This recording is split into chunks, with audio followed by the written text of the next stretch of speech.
Il-Partit Nazzjonalista ser ikun qed jaqqad 3 avvenimenti flimkien permezz tal-maratona ġbir ta' fondi li ser tittella fl-ewwel ta' Mejju fid-Dar Ċentrali tal-Partit Nazzjonalista.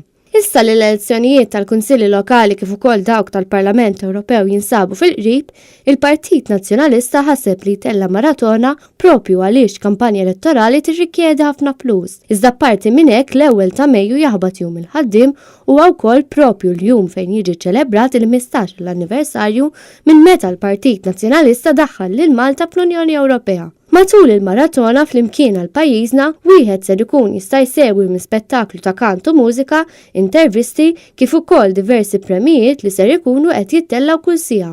Tkellimna maċ-Chairman Eżekuttiv ta' Media Link Communications, Pier Portelli, fejn spjeganna se nkunu qed nistennew f'din il-maratona. Għadda se nkunu verament fl-imkien għal pajjiż dan li se jkunaw l-attivisti tal-partit jgħinu se jkunaw ukoll il-kandidati għal Parlament Ewropew l-10 li huma, se jkunaw il-kandidati għal kunsilli lokali, kollha naħdmu fl-imkien biex ikonna maratona suċċess u naħseb li tkun suċċess. Il-maratona tagħda ser tkun qed tixxandar minn nofsinhar l-qudiem fuq Net Television, Net FM, Facebook Live kif ukoll fuq Net On Demand.